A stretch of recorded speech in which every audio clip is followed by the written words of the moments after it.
Okay, welcome back. Hopefully you're all fed and watered after lunch, and what a cracking sight this morning. Absolutely brilliant of combination of Mansfield and Severn Trent putting on the weather for us. I'm under no illusions that this morning's logistics were a feat, so I think a big well done to the whole team involved.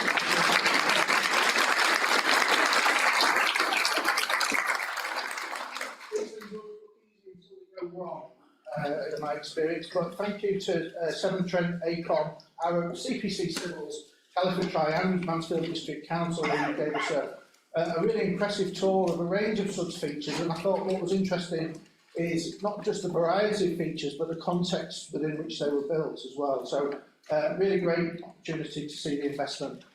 I know there's loads of questions that people were poised with, certainly on my coach, the blue coach this morning. Variety of technical, non-technical questions. We're going to hopefully have an opportunity to delve into some of those this afternoon. I'm planning to hand over to the floor in the main in terms of questions. But the first session this morning is more about actually partnership working. And I'd like to introduce, first of all, Helen Robbins from Mansfield District Council. I should say, actually. I'll actually introduce myself. So carried away. I'm Andy Moores, I'm Director of Research at SuDS. Myself and Adrian work together in terms of the water and environment portfolio.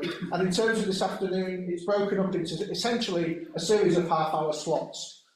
We've got technical slots and then a half-hour networking lunch break. But we are obviously encouraging you to think about questions.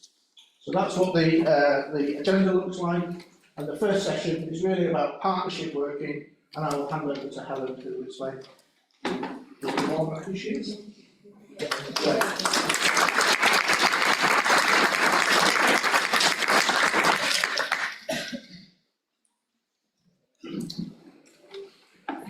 Good afternoon, everybody. So, alongside me, we've got a couple of panellists that I'm going to do a bit of context in relation to stakeholder engagement and stakeholder management with regard to what we did within Severn Trent and the project. And then I'm going to hand over to give a bit of a perspective and insight from a council perspective. So, first off, just want to kind of bring to highlight the kind of different bits and pieces that we had to kind of address and put together as a common strategy and engagement strategy. Obviously, you've all been out this morning and seen the SuDS interventions in situ, looking most likely quite beautiful, flowering in the sunshine, but behind a lot of that was a lot of kind of consideration and thought with regard to engagement and consulting. Ultimately, we changed the landscape, the greenscape as I'd like to call it. So because of that, we've had to really kind of hone in on focus where we can with regard to how we want to engage and consult. We've really had to be really mindful of that backdrop because ultimately timescales and delivery, as we were alluded to this morning, a capital programme that we delivered in just over 3 years. So as part of that, ultimately, we as an organisation were also learning on the job. We have put in a number of different kind of intervention ways of working, so that included some of the councillor quarterly newsletters that we did as a regular drumbeat to kind of give an update from that side of our stakeholder engagement opportunities, as well as utilising our existing platform through our website, where we put planned improvement activities on, but we created a bespoke virtual room. And in its heyday, I would argue, we were getting over 600 hits in terms of views, which gave information about informing the wider populace about what we were doing, when, why, road closures, all that kind of really critical and disruptive kind of information. On the other side, there's more of the customer point of view from a more local perspective. And what we really tried to do was try to understand, because we were having to do this slightly differently, we weren't working just purely under our water industry powers. We were very mindful that we needed to do an element of consult and engage. And because of that, therefore, we pulled together a 4th touch point communication strategy. So we did some initial feedback and consultation, which then led to FAQ documents being developed. And we developed a lot of things in-house as we were going through the life cycle of the project. I think what we were really resonant of is that ultimately people don't really like change greatly. We just huge believers in habit, and because we're changing this rescape for them, while they maybe understood the concept and the benefit for it fundamentally, it was a challenge ultimately, because as people were coming across and putting in drop clothing applications, and also just didn't want their parking being taken away ultimately. So the face-to-face interaction with literally boots on the ground really paid dividends for us in terms of that engagement and being able to answer bespoke questions. So that kind of gives a bit of the context, I guess, from a customer perspective. Still lots to learn from, but a really good grounding to move forward as we move into the next step with sustainable drainage in Severn Trent. The next piece I want to just talk about, we also saw as an opportunity, another set of our customers as what we, in a retail perspective, in a water perspective, sorry, we call non-household customers. They're our business and commercial customers, and for those that aren't in the know, back in 2017, we became an open market. So Severn Trent became a wholesaler, and then those business customers can actively seek to work out where they wanted to go from a retail perspective. It's a similar kind of model to gas and electric. So what we were trying to do was to kind of liaise and work in collaboration with these third-party organisations to install our SuDS on third-party land. So with that, we've then developed a greater understanding of how we need to work in that open market, developed some processes alongside that, and ultimately was successful in a number of sites across the Mansfield. As you can see from the figures, not big numbers, but ultimately we now understand what those processes need to look and feel like.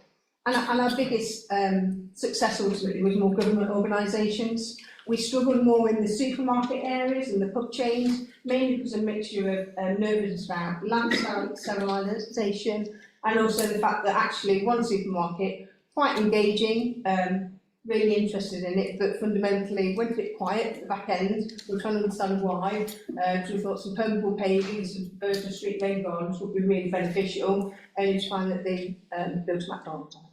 So it's really quite hard to understand and go through that journey, but that's kind of what we also try to understand and get an insight into.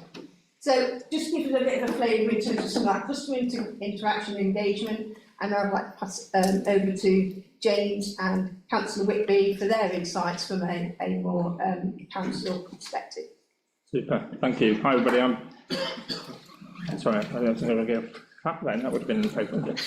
So I'm James Willis, I'm the CEO of Mansfield District Council, but actually during this project I've had 3 different roles: Head of Service, Director, and now ultimately CEO. So I've grown with this project into various roles. But and also just a quick insight in terms of my passion around this project. I'm a civil engineer by trade and spent some years in flood risk management. So being a part of this was a great privilege as well. So what I'm going to share with you very quickly is about how we wanted to become an active partner in supporting Severn Trent with this amazing project within our district. And thinking outside the box actually is how we could do that. So I'll quote the Mayor in his absence, because he's so sad he's not here actually, because he's also an advocate as much as Councillor Whitby is. He received an email from Severn Trent talking about the possibility of this green recovery project, and he refers to it as the best email he's ever received. And I describe him like a child on Christmas morning, I think would be appropriate, wouldn't it? That's an understatement. And he's never calmed down since. And that just goes to support the corporate investment that we've made into this project as well. So we had the conversation about this really innovative pilot around green recovery, which had many benefits, not only in terms of flood risk management infrastructure, but around investment back into the economy following COVID. So we were looking at on many facets. One, a great project in Mansfield, but also looking at the support of local business enterprise and economic growth. One of the things, though, in terms of the original conversation, which challenged us when we started to talk about partnership, though, was that as part of the Ofwat submission, there was a requirement of 11% of somewhat third-party investment to make it a deliverable project. It was one of the parameters of the business case. So Severn Trent were looking for partners, but also how combined investment could be given. So that's when my little heart sank a little bit, because I'm sure you appreciate from a local government perspective, we are cash poor, and the ability to invest in this sort of project was really difficult, well actually impossible if we looked at it in a traditional way of cash investment. So we had to be really innovative, and we looked at actually how could we do other forms of investment via investment in kind.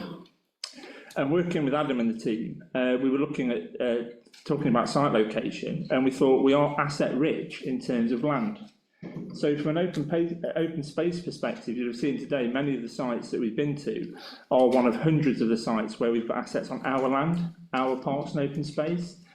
And that land has a residual value by definition, whether it be agricultural value or not. So we aggregated what that investment would mean in terms of monetary, but given it as a gift in kind to utilise our land, which then in essence contributed to in excess of £1 million of actual physical investment. And we also looked at investment of kind like through co-location. So the team were based with us in the Civic Centre, so we worked hand in glove with them for 3 years. So we had to really think outside the box because we could not give a direct financial contribution. I think that's one of the critical things that we took away from it, having to really think how we could support.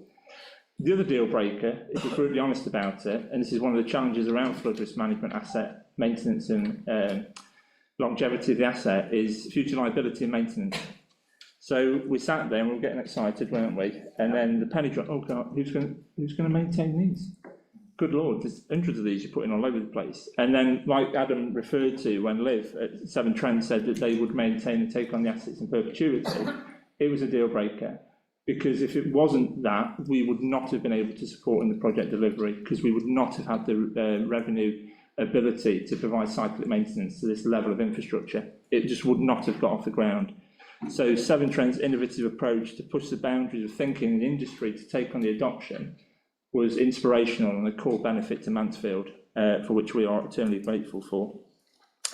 I think the other thing, and Craig may add on to this, Councillor Whitby, is around the interface with communities. So you went out to the shopping precinct at Ravensdale, and actually the wider benefits in terms of improvements to amenity, ecology, biodiversity, the aesthetics of our place as a district is really enhanced by these assets.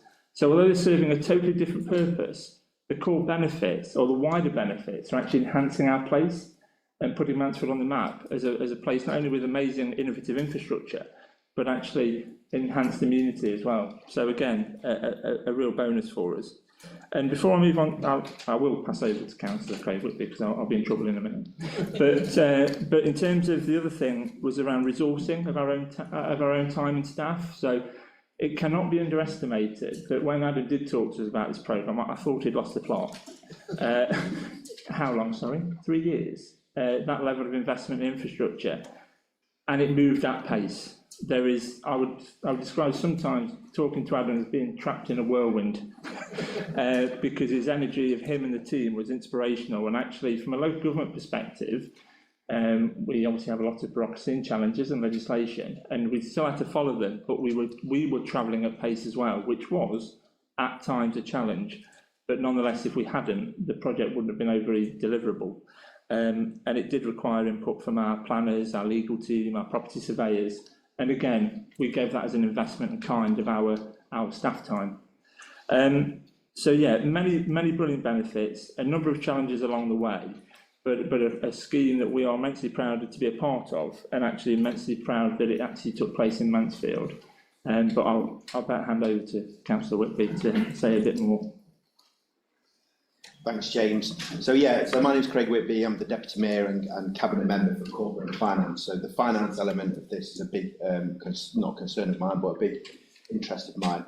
And the story of the Mayor getting this email at 3 o'clock in the morning, 3 o'clock in the morning, I think it was like when he sent me the email. You know, it was like a kid on Christmas morning. He didn't think it was real. Well, I didn't think it was real. I said, it's just another one of these daft emails. Ignore it, it'll go away.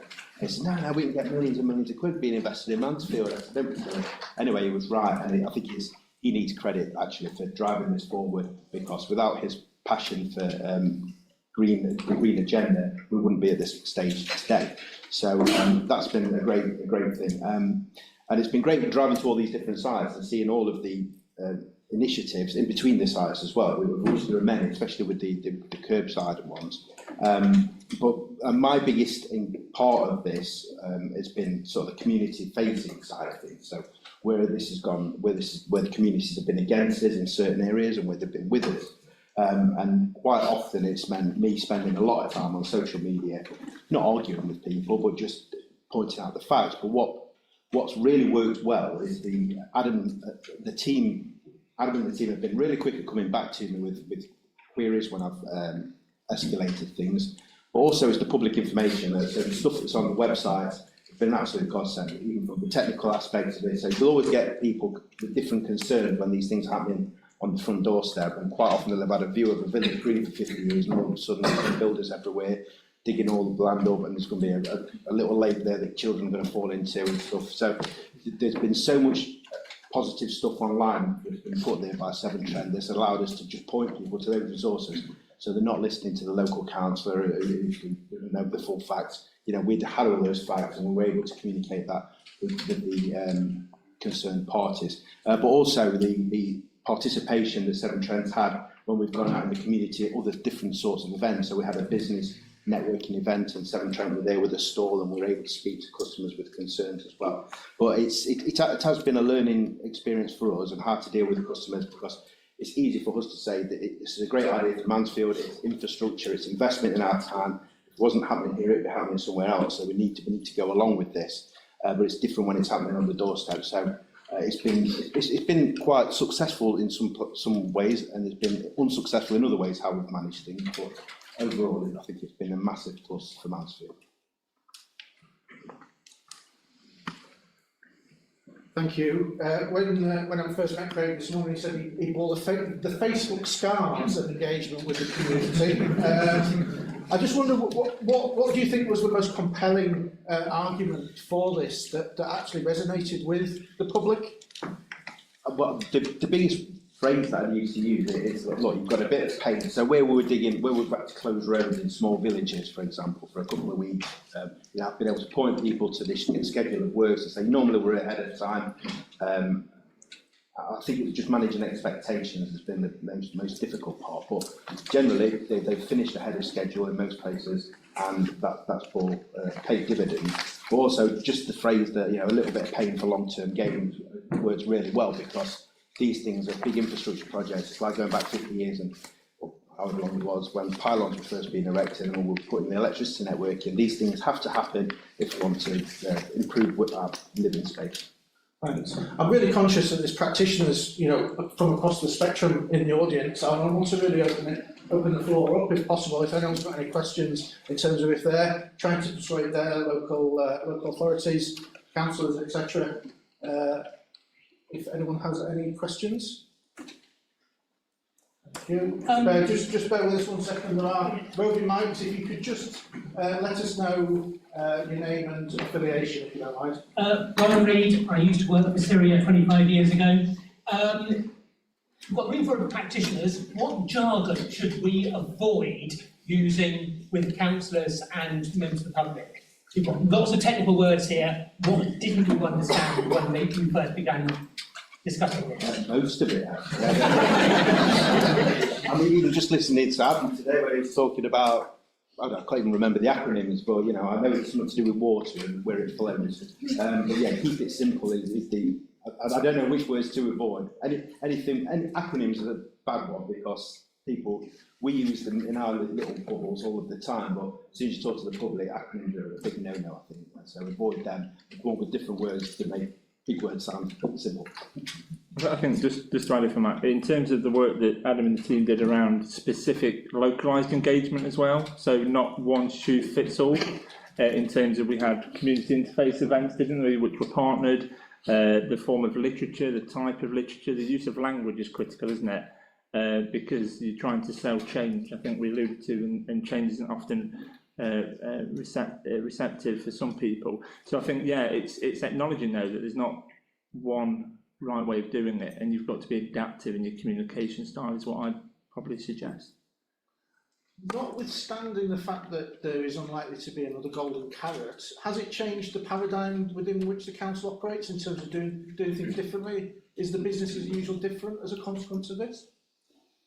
I suppose, yeah, it's a difficult one, because this project has been so unique, and I'm still a little bit dizzy for Madam's Whirlwind, I've got to be honest, in terms of, but it does help us to reset a culture around being solution and delivery focused, because we can get lost in local government being wrapped in bureaucracy, red tape, challenges. And sorry, I'm strong on governance, by the way. But the reality is you've got to try and be solution focused to deliver an outcome and do it in the most productive way. And I think that is enabling us to look at it in a slightly new cultural reset. What we perceived at the beginning to be impossible was achievable. Any further questions? Howard, this one.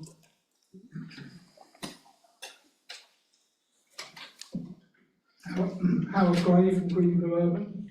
Question I'd like to ask is this it for Mansfield, or has this opened your eyes to new opportunities which you'll be taking forward in the future? Well, it's definitely opened our eyes, and I think as Councillor Whitby alluded to, in terms of our corporate priorities, environment is one of our anchor themes.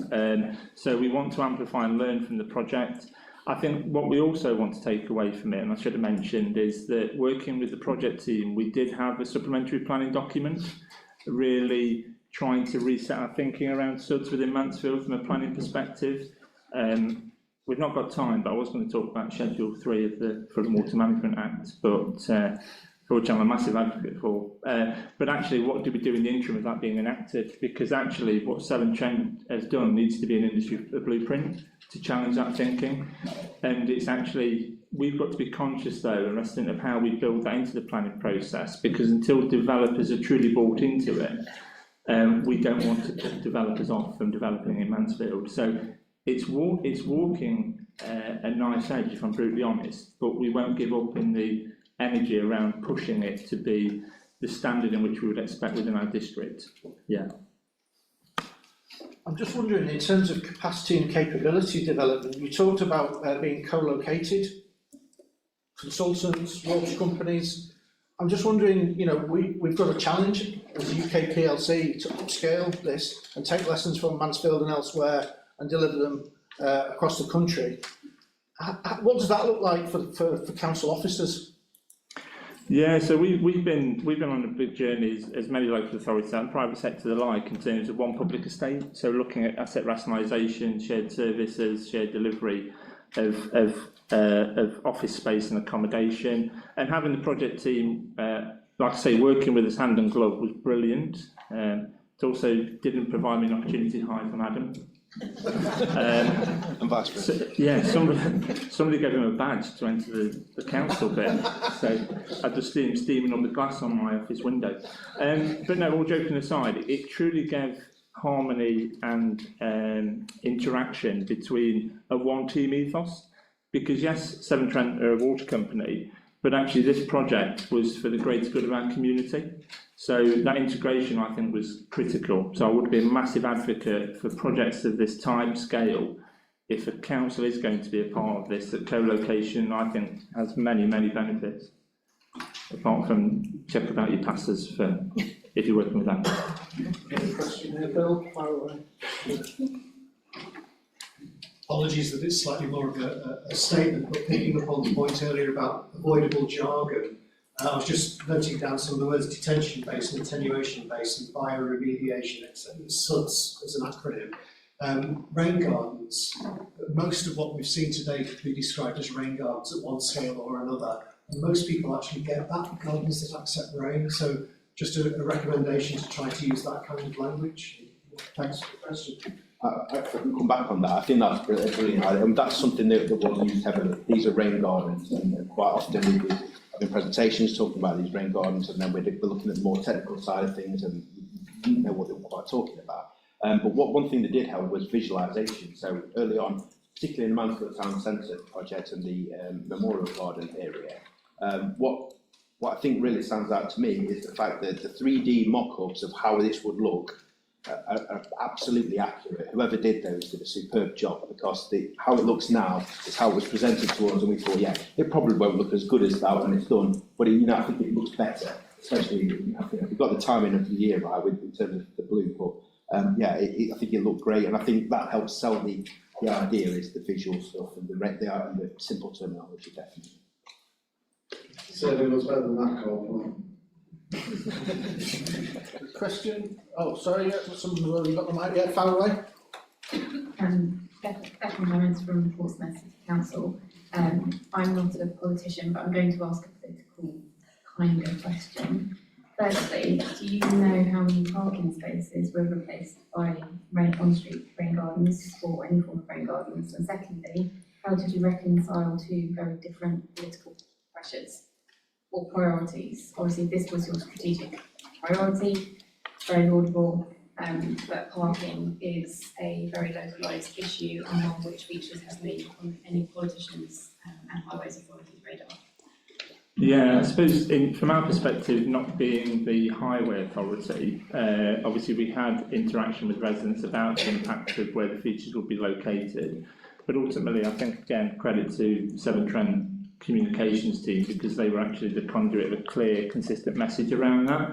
And not that I want to deflect the question, but there are colleagues from the county that are coming on in a little bit. So they may be better placed. I'm not used to deflection, but they may be better placed because it wasn't a matter that we were directly accountable for as a highways authority.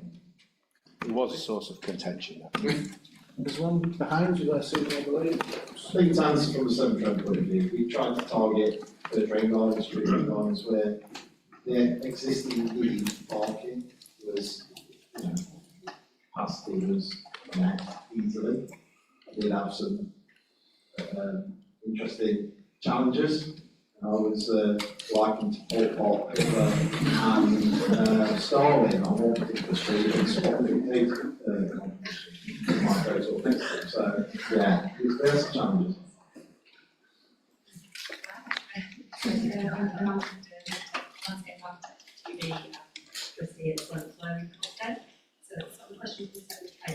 So when I'm talking to Yorkshire Water, thank you to do this.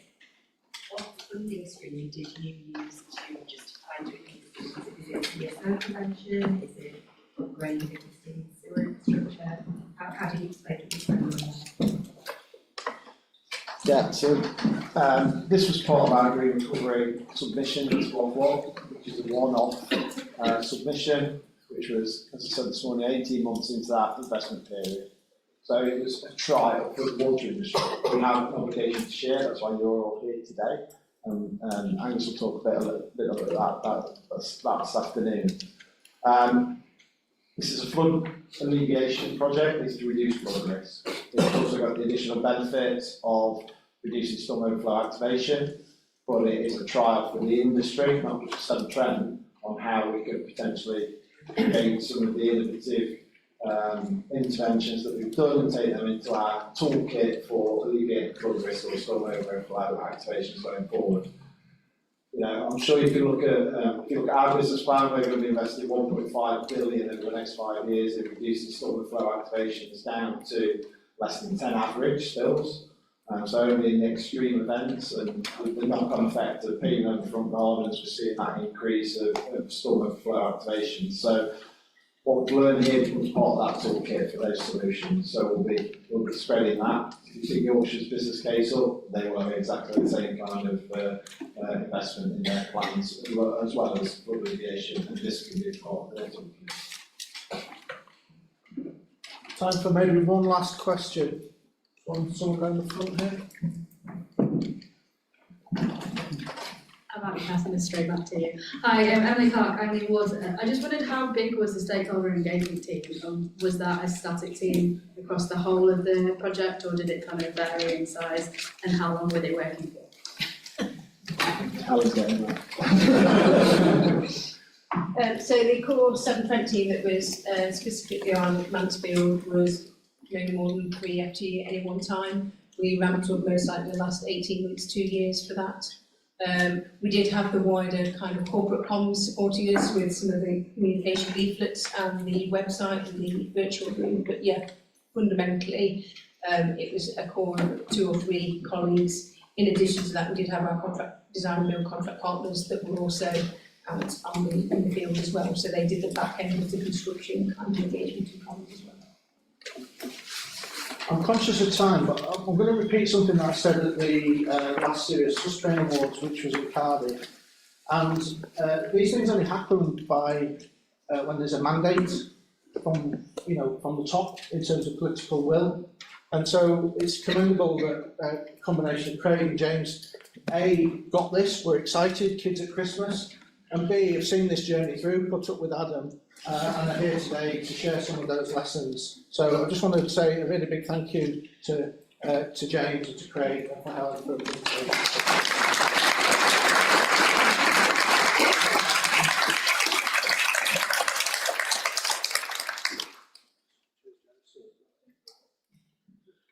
Okay, there's going to be a bit of musical chairs here because we've got a quadruple act up next. Do you want to come up, gents, and at least get in situ? So the next section is around subs in highways. Obviously, we've had questions about car parking already. There's lots of contentious issues around the interface between subs and highways. And we've got a combination of Ian Chapman from Severn Trent, Ben Cook and David Collins from BIA, and Martin Knaffen from Nottinghamshire County Council. And so, Julian. Right, so, yeah, Ian Chapman, Severn Trent. I won't spend a lot of time talking to you because I'm really, really interested in what these guys are. So, yeah, I think it's safe to say that when we started this project, we were going to use our water industry powers. We were going to own these assets. We were going to take liability. So, how hard could it be? And we'll talk a bit about how hard it can be in a few moments. So, what did we learn first? So, collaboration really does cost money. So, we learned very early on that it wasn't going to be easy to just move into highways, build interventions.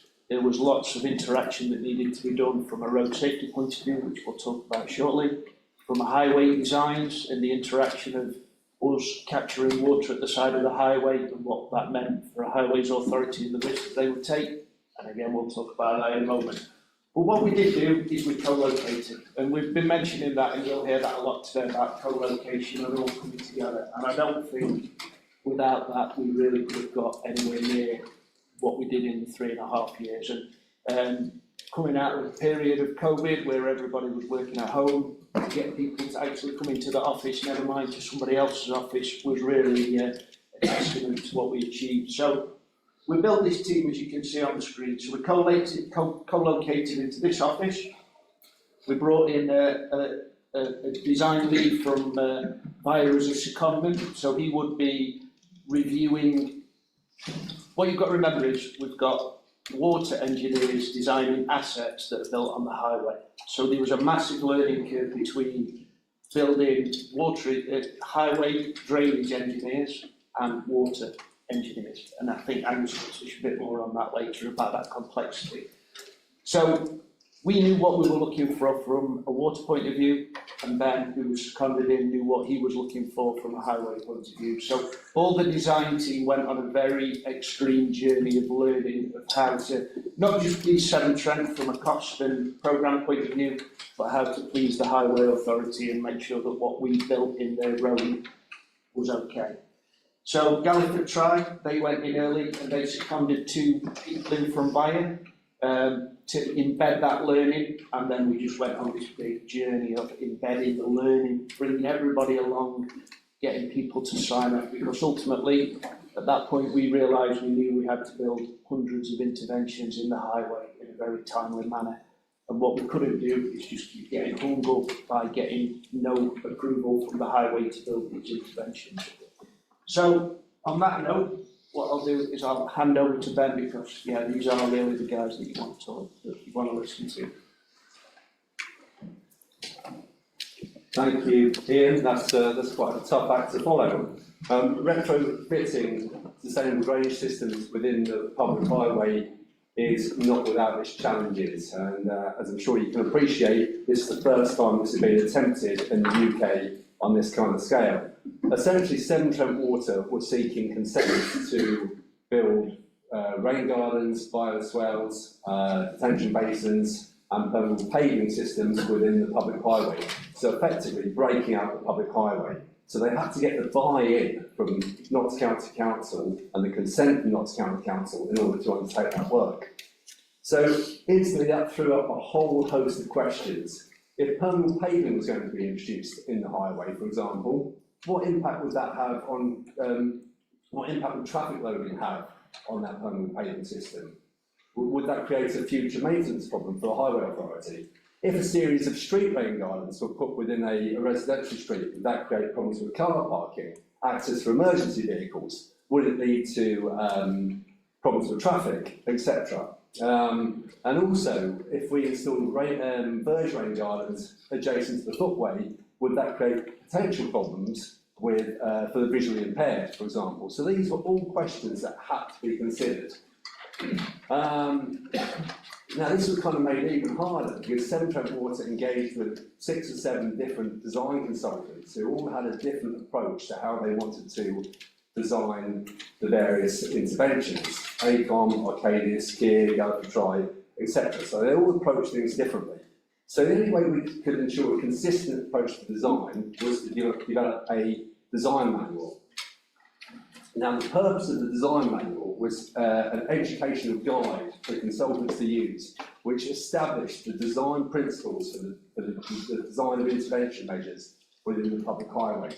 And when we say manual, it's a bit of a misnomer really. It's more of a guide because, as I'm sure you can appreciate, I think there was a bit of naivety initially in that everybody thought we could just design one rain garden or one permeable paving system or one bioswale and just repeat throughout Mansfield. Whilst that would work very well in the greenfield sites, obviously that doesn't work quite so well in the brownfield sites and within the public highway where you've got so many different constraints to consider when designing your intervention measure.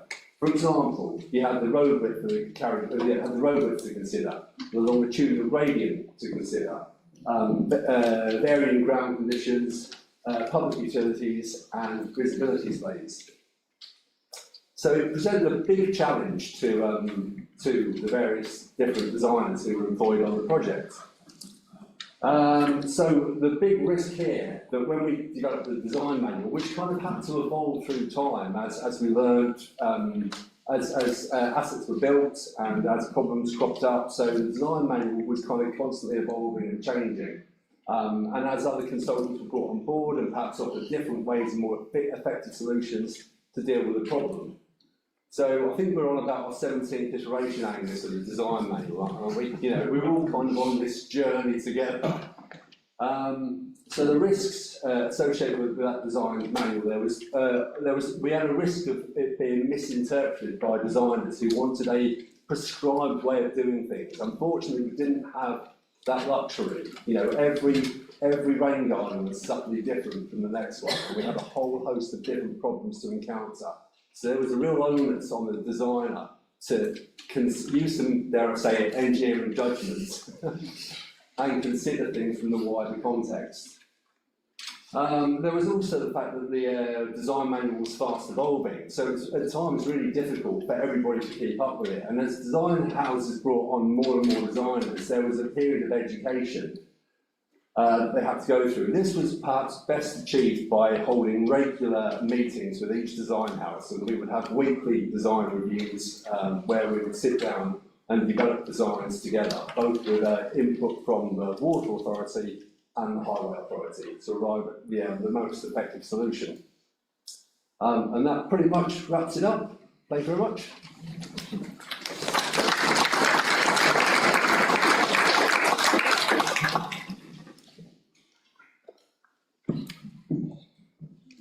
Thank you, Ben. So yes, I'm Dave Collins, Bio East Midlands. I probably just ought to explain who the Bio East Midlands are. So we are a wholly owned subsidiary of Nottinghamshire County Council and are essentially the managing agents of the highway on behalf of Nottinghamshire County Council. So that's obviously why we're involved, and Martin is our client officer from Nottinghamshire County Council who will be talking after me. So essentially my role in this project was to lead the technical design review and road safety audit process for interventions on the highway or adjacent to the highway that could impact highway user or highway user safety particularly. We obviously do similar work in this sense, thinking about section 38 and 278, where we undertake highway design technical reviews and safety audits for new developments, but never retrofit subs. That's a whole new world to us, and certainly never anything on this scale. However, have to bear in mind, obviously, with the exception of permeable paving, these interventions are to be maintained by Severn Trent Water. So our primary focus here or concern was highway user safety, less so necessarily on the design detail of the interventions themselves, which was very big Severn Trent assets. So yeah, complex in terms of scale and the numbers of interventions. And yeah, I've got some of the numbers on screen. So we did over 3,000 outline design reviews. That was essentially that first stage site selection. The designers identified types of intervention, locations on a plan, just extents, and that would go through that first phase of review. In terms of technical review, is that appropriate design of road and geometry, those types of factors, and also that kind of phase one road safety audit review, so looking at history of the site in terms of accidents and identifying any potential safety concerns at that point. And then that next stage then, based on what was selected there, a certain number would go through then to detailed design.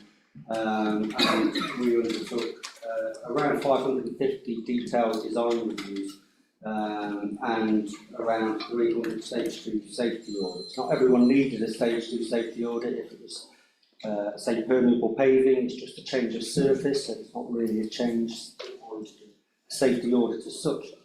And we're at the closing stages of the project now. Obviously everything's built, but we've still got some of that final close out of stage 3 safety audits.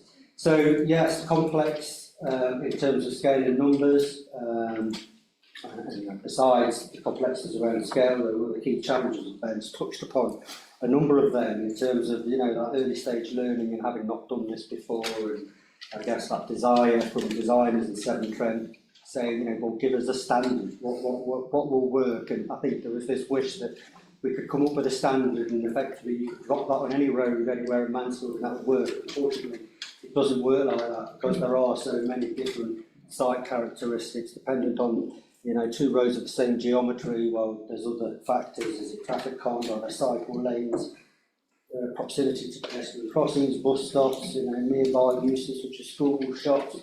So lots of considerations to take into account when determining what's appropriate. Just thinking a bit more about the road safety challenge, essentially when you're taking, say, a smooth road surface or a footway surface or a grass verge and digging a hole and introducing water, by any definition, you are introducing a hazard for highway users with the potential to cause harm. So the challenge, of course, is finding the right balance between reducing risk and obviously functionality that the Severn Trent requires. So there was a lot of conversations in the early stage, particularly them early months, that first year of the project, around what is an appropriate level of risk mitigation. Do we need fencing? Do we need life rings around bias wells? How much hatching? How many bollards do we need in an intervention? What type of bollards do we need signs? So there was a lot of them conversations and what is appropriate in certain circumstances. And I think this is where Ian mentioned about the co-location. We have weekly meetings here in these offices, working with Severn Trent, Martin's client officer present, road safety auditor presence in the room, and representatives from the design houses. And we would talk through some of these challenges, and particularly some of the challenges that came out of the early outline design reviews. And I think that's where a lot of that learning was happening. And ultimately we were all on a learning journey. And I think the fact that we were all approaching it with that shared interest to make it work, and collaborating to find solutions, while still achieving our respective objectives was key to achieving what we've achieved today. It was an evolution over time that all helped feed into the design guide that Ben mentioned. But even then, as I say, there are site-specific issues that needed design, which means design guidance might still not be suited to a particular location because of them site-specific characteristics. So just talking a bit more detail about the technical review and safety audit process. Severn Trent are obviously keen. They've got a huge programme to work up through outline design, through detailed design and getting on to site. We're keen to have an agreed process with us as the reviewers and with the highway authority which we commit to. So Outline design, which is essentially a desktop review. We agreed a turnaround period of 5 working days for them, so that was quite a tight time frame, but we could work through them quite rapidly. Essentially, they would all undergo review from a highway design specialist, usually Ben. In this case, 95%, early on. And a road safety, so a road safety representative as well. So essentially, that phase 1 review. And then I would then review both sets of comments and come up with a view, and it would either get the green light, essentially, that proceed through to detailed design, we're happy, or it would be red and you can't proceed with this for these reasons. And they are the ones we would then focus on in them sort of weekly review meetings. Detailed design reviews, we agreed 20 working days. Essentially, that was because everyone needed a road safety audit, and that's following the road safety audit process for detailed design review, which requires a site visit as well. So obviously that takes a bit more time in producing that road safety audit report. Obviously a detailed review of all the construction design drawings, and similarly a review of both the safety audit report, technical comments, usually by myself again, with a decision as to whether it could proceed to construction or whether there were some amendments that needed to be made, and that would need to go back through the cycle again. So yeah, it was quite a rigid process that we had, but necessarily so. Obviously, those that do have proceeded through to construction, there's a stage 3 safety audit, and they are all visited as part of the road safety audit process. Again in the day, but also at night.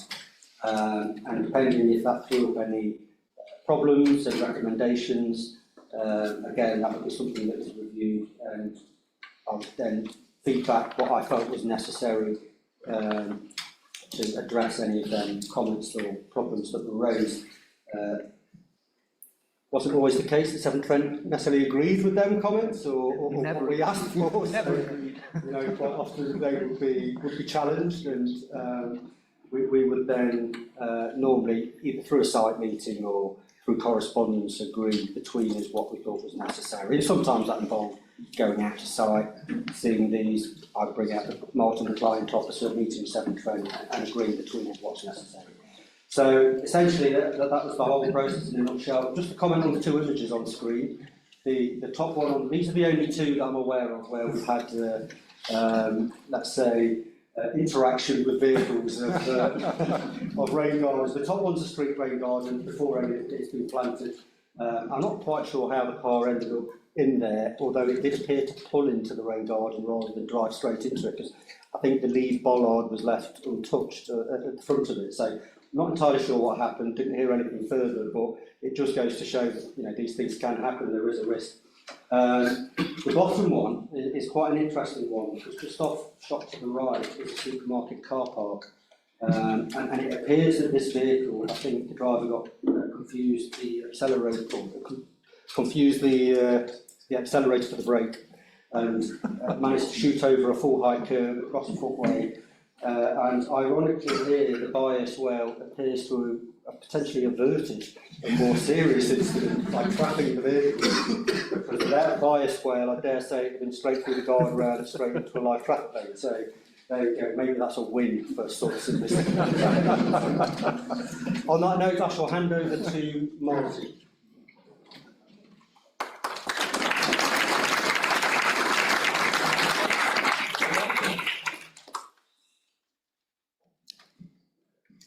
I think maybe those pictures show how we got over the problem of losing parking space. My name is Martin Carn. I'm the contract manager for Nottinghamshire County Council. I'm the client lead on this project. I'm not really sure how I became the client lead. I probably was the only one who went away. What I'm going to talk about is sections I had of NCC's experience. I've not seen it all, but I can just give you some insight on my experience and travel through the process. So, to begin with, I think I'd like to just acknowledge the cultural differences that existed between our different organisations, and I think Ian alluded to that as well. When you look at NCC, we're a highway authority, statutory duties, we're highly regulated in what we do. We have processes that we need to follow out, we need to keep the highway safe. So that makes us quite conservative, and I think in some ways, the things James spoke about there, they act as an anchor upon an organisation that's wanting to act at pace, and it really did take some effort for us to break out of that. Now, some of the statutory instruments we've worked within are the Traffic Management Act, and that means that we've got to coordinate with everybody who wants to work in the highway to try and minimise delays, minimise congestion, and do that without grace favour to any one particular utility. Another piece of legislation that we need to follow is the Highways Act, and part of that is to make sure obstructions don't actually impede people's ability to pass and repass a section of highway during any season of the year, because that's the common law definition of what highway is. Now, Severn Trent Water, on the other hand, they have their own legislation. They have the Water Industry Act, which gives them statutory powers to do, and it's entirely right that they do. But on top of that, we're also attempting to deliver an incredibly complex and expensive programme of work for years. So you can see how there's a potential mismatch between the aspirations of our different organisations, us trying to keep lids on things, keep it organised, keep the liaison going, but also prevent obstructions to the highway. Where Severn Trent wants to work at pace and put things which could arguably spoken of as obstructions to the highway. If you look at the grey-water gardens, they do take account character respect. So it was easy to see how our different objectives didn't match up, but we worked through it and we found ways to work together. I think one of the things that was really useful was went to Sheffield to go and see the excellent work they did over there. Adam and Ian did a really good job selling it to us. I think also we're not Luddites as well, and we can see the benefits of what all of this is, and we, with the green agenda, we want to follow it as well. So there was I think another benefit we had was our leader at the time, Ben Bradley, was very supportive of the scheme. I think that was your mayor. When he could see the advantages of that amount of investment coming into Mansfield, and also the local employment it would generate, not only in construction, but in horticulture, and the long-term maintenance of those features. So that was a really big selling point for us. So, collectively, this is a good thing we want to do. We want to progress with it. The next question is, how do we do it? Because there are statutory instruments which we've got to adhere to, and put them up on there. I don't expect you to be able to read them, they exist. So, what do we do? We spoke about it, we tried to acknowledge each other's positions about it, and I think eventually we came to the conclusion we weren't going to separate between us. We went to a King's Council, and we did that, we spent 50-50 on the means of doing that. And the view of the King's Council was that we should pursue the mechanisms that were set out in the Highways Act. So, specifically, that was to produce a bespoke Section 278 agreement. That's the document in the middle. It's a Section 278 of the Highways Act. Typically, one of those agreements would be reached between the Highway Authority and a developer who wants to make an improvement to the highway. So that could be something like a developer who's wanting access into a supermarket, or somebody who wants to put frontage footpath to service some houses that have been constructed immediately behind the highway verge. That's the kind of mechanism that we chose to follow. Now, our 278 varies quite differently to typically what you'd see. It's an area-based Section 278, rather than specifically based on one locality. And also, I think several people have alluded to, although the features in the highway, apart from permanent paving, were highway structures, they're maintained in perpetuity by Severn Trent Water. So that was a very significant part of what we normally do, something that's in the adopted highway that we maintain. And I think, well, that would be a deal breaker for us as well. So if we had to maintain all of these features, it would be impossible to do. We wouldn't be able to stand the revenue spread. think another thing I'd like to say about the Section 278 process is how long it took to actually get to the point where we could mutually agree. I think when you get two lawyers in the room, they're paid to give their opinions, so you're going to get three opinions at the very least. And we went at risk, and I have to say, senior managers and politicians in both authorities, you've got to give them a lot of credit for progressing at risk, allowing the scheme to progress, because I think if we'd have started the works, then we'd have never got them done. I think we finished the 278 agreement that it rose probably on the same day that Severn Trent Water scheme was finished. I do remember sending Ian an email and saying, thanks Ian, you've now got permission to progress. So I mean, hopefully other highway authorities will be able to make use of the 278 agreement we produced. You know, we've not really kept any interest in intellectual property rights. I think we've told Adam, you know, it's available to be rolled out to whoever wants to use it. And I hope you find it use. And those issues that we had early doors, we don't have the same issues, because you see the pathway that we've managed to follow. The next slide I want to talk about is really the early customer perceptions of these features when they go in, and also customer engagement. There's an awful lot of opinion that goes around these things, as has been alluded to before. What I found personally was that complaints and observations we had from the public came in three branches of three categories. One was around the general disruption, and you're going to get that in any surveying endeavour. The other one was around parking places. People do not want to lose parking places. They hate it. You can tell them everything you can about stormwater overflows, people downstream benefiting from these features, but they really don't want to lose that parking space that they're not using already. Also, I think the appearance of the rainwater gardens can be an issue as well. It's a third tranche of issues. As you can see, I've put a couple of photographs of people who complained about them when one had been recently put in. And it was quite unkindly called, I think, cat litter trend. And you can imagine, you can see the logic of it. It's a concrete bound structure and it's not practical. You know? Yeah, I can see it. That was before the planting scheme was installed. All I can really say with that is you've really got to have a comms plan in place. Helen spoke about that was key to trying to make sure that members of the public were on side with it.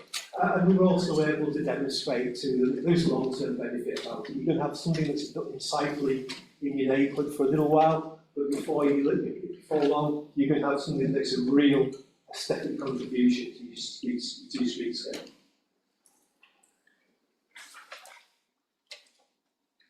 I think of all the features that went in, the street rainwater gardens were the ones that we got the most issues with.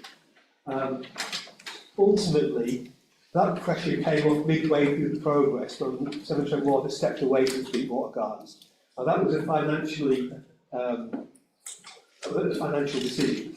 You know, the cost of producing them, the concrete that was involved, the workmanship around it, wasn't really measured with the amount of storage that they were able to achieve.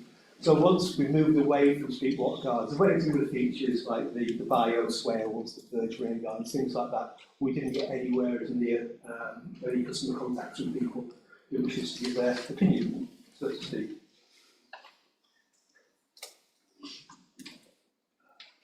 And the last slide I've got on here is some comments that I've been asked to give you from our lead local flood water authority. I'm not a member of that team, but they just asked me to give you some observation. So there's a few extracts on here from our local flood risk management plan about the aspirations of what we want to do. And I just want to demonstrate how they marry up with what Severn Trent have achieved here. So the first one on there is to pursue new solutions and partnerships where you can see that we've spoken about today. Retrofit, SuDS and the whole catchment area. So something new, the partnership and collaboration you've seen today, there's indemnity in all every minute, you can see the partnerships that we've built up. The second one was working in partnership across functions and organisations to be a catchment-based approach. So you saw it today, how the whole catchment in Mansfield. The third bullet point I've got here is integrating flood risk management into the planning process and supporting sustainable growth. So I think James spoke about how it's integrated in your planning process. And also I think the sustainable growth, I think the testament to that is the long-term benefits that are going to accrue to the economy through horticulturists, maintaining these features, and the beautification of the environment. Let's be honest about it, will make the environment so much better than it was before. And the final one I've put here is it says considering environmental impact, flood risk management. Handwriting as well. So to maximise the opportunities and contribute to the sustainable management environment to the wider benefits. I think you've seen that. I think when you go out to central Mansfield and saw the first intervention, or how we saw the first intervention, you saw how much better that made the central Mansfield look. I mean, I thought it felt very confident when we saw that. It did feel like, I don't know, I could be in Switzerland, France, or Germany. It was not the same thing on Mansfield, of course, but it did feel like, it felt modern, it felt contemporary, it felt good. And the last thought I'd like to leave you with is to go back to what Ian said, it's the importance of collaboration. I think there's so many partners in it, and Ben spoke about all the partners he dealt with, Mansfield District Council, the County Council. But we all worked together, we all understood the importance of this to the community and to the wider environmental change. So I think that was the main learning point for me, the amount of collaboration to be able to achieve in quite a short time. Thank you very much.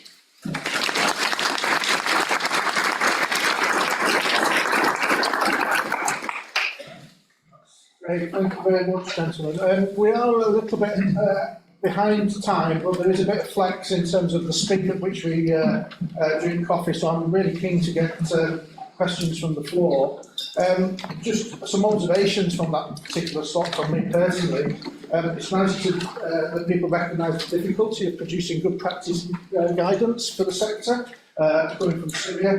The photograph there, I was going to say, with the car in the bioswale, that's another detention basin. And just in terms of the last point, Adrian mentioned it at the start, there is a forthcoming Syria documentation on SuDS from the start in terms of the planning and master planning phase. Rather than me go for pre-prepared questions, I'm really keen to take questions that there may be from the floor, so I'll throw it open to you guys. Thank you. Stephen Halls, Norfolk County Council, Legal Local Flood Authority. I've got a quick question that touches back on the previous presentation, and it's related to the UK Water Industry Act. So it was on a slide just a second ago, and about the vesting process. So Severn Trent guys should probably be pretty good and aware of that process. But I just wanted to ask in terms of how the adoption occurred in this case study, whether that meant when you went through that vesting process, did you take ownership of the land on which these features now sit on?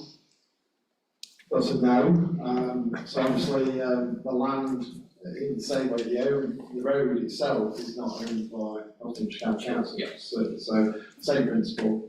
On James's interventions on his land, we've either got an easement or a contract under the Water Industry Act, notice that we've served. But in the highway, obviously, we use section 115 of the Water Industry Act, which allows us to create that bridging agreement with 278. We've then within the agreement stipulated that we will own and operate those assets because the regulators allowed us to capitalise them. We still can't own them. Okay, thank you. So Paul Shepherd's hand up at the back, but there was another one somewhere over there. Madam Stevenson, Ladies Council. I did notice going around these features, no trees. Now, I know Kirklees Council Highway mentions people are going against trees because they shed leaves and then block up gullets. Was there a definite decision not to include trees in the grain gardens, or is that just coincidence? Yeah, so there was one tree in the partnership site with on James and Councillor Willoughby's site in the town centre of the Queen Elizabeth Memorial tree that's been planted in the subspecies. That is the only true tree pit that we've done. In the precinct area around Ravensdale, you'll have noticed County have put in 2 new trees in their former tree pits, but they're not storage tree pits. So we'd also got a couple within the town centre that we didn't think were a good idea to put in, which are already there. There was a small number of tree storage pits within the business case, but they weren't listed. We did have sites selected, like I remember the railway station car park. They didn't want to lose any car parking spaces, but they were happy for tree storage units to go in the middle of 4 spaces. But for a water company, is that where I want to manage my assets? Because they would have been capitalised assets that lead forward with our responsibility within the railway station car park, and all the birds sitting in them doing their business all over everybody's cars. So I think in certain circumstances, as a water company, we were nervous around tree storage pits, just financially. Angus probably touch on it a little bit later if you've got the same question. They don't really stack up as well compared to some of the other interventions, detention basins and boats. The other bit on that as well is trees in the adopted highway. It's a grey area in terms of the road safety audit process, and obviously that public safety as well. Just having trees immediately adjacent to or within the street rain gardens is a bit of an issue. Just on that point, I would say the Highway Authority were not against trees. Sorry. we're certainly, I think we're currently not too long ago secured funding for further tree planting within the highway. So it's all about position and location, but agreed road safety is a factor on where and how we do that. Hiya. Really great to hear Highway Authority is embracing sustainable drainage. Just really interested to understand, what was the greatest learning curve you had to navigate in terms of the design and delivery process coming towards for delivering the SuDS that you have?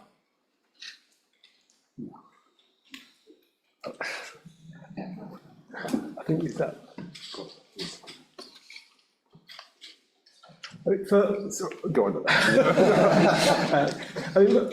For my own part, I didn't get involved in the design checking and the feasibility. I think from my own point of view, it's how do we legally do it? How do we actually get the things in? Because there was some, there was very much nervous about this, and some of the legalities of it, like, is a rainwater garden a pipe? Is that stretching the legal terminology just a bit too far? So getting it over the line and finding a way to legally put these things in was, from my point of view, the biggest part of the learning curve. But I think my colleagues from the buyer may have some observations around the technical aspect of that. I think from experience, the way that it worked, and we've alluded to it previously, is that Via seconded somebody into Severn Trent Water who had the SuDS knowledge and also had the knowledge of work like highway engineering as well. So we developed that close working relationship such that we could engage with the various different design consultants on a weekly basis and work with them to help them to develop the design. So they would present like 3 or 4 different designs during workshops, and I would ask questions from the Highway Authority, and my counterpart from Severn Trent Water would ask questions from, it's how effectively it can store and hold water, etc. So we'd kind of arrive at a design solution in collaboration. Does that answer your question, or does it, or sort of? I suppose over the years we've come across highway engineers that aren't particularly positive and embracing the concept. Oh well, no, you are bucking the trend. Well, thank you. I'm wondering how you've actually done that. So I do provide a service on a freelance basis. Just saying.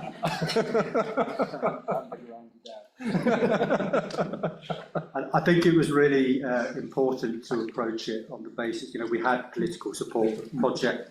That was a key factor. We were asked to very much approach it from a can-do attitude. How do we help and support this? So, for us, it was about trying to. We were obviously on that learning journey as well, and that was what I was trying to sort of get towards. But we had a shared interest in getting to that end point of delivering a successful scheme.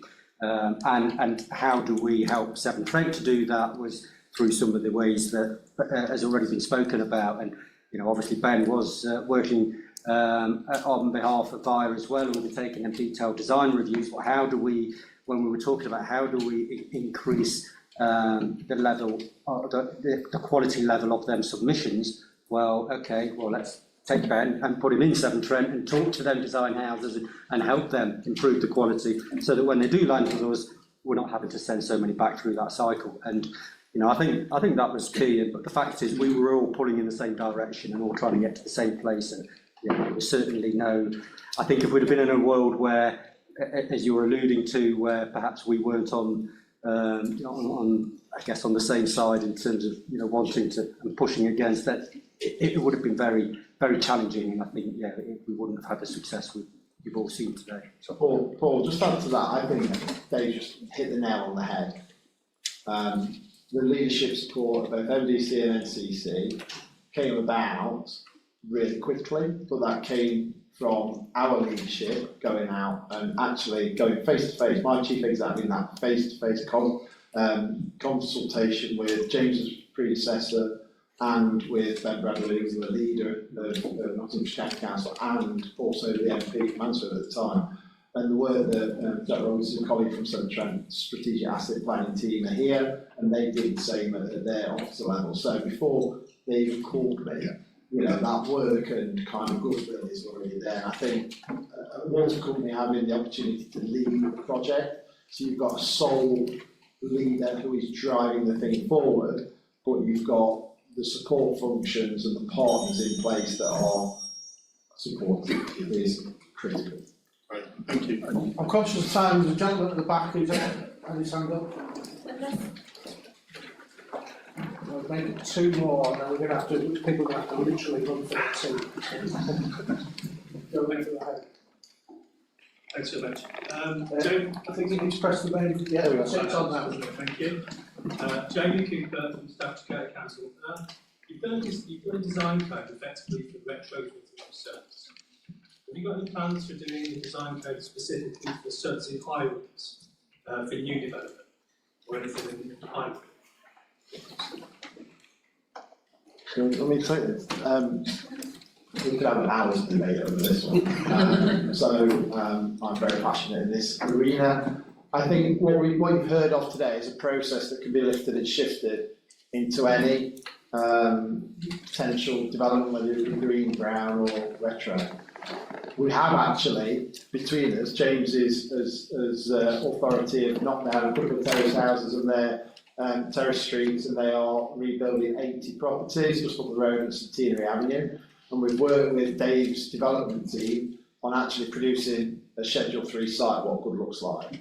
So using the design outputs from this design manual. So along with the road safety elements for that and potentially the 278 agreement, we've got a bit of a funding issue at the moment on how that's going to be sourced, because that project hasn't arrived in time for this project to fund it. But I think we could be on the cusp of providing a Schedule 3 site and inviting you back and go, this is what good looks like from a development point of view. Push your time. Last but not least, Jacqueline.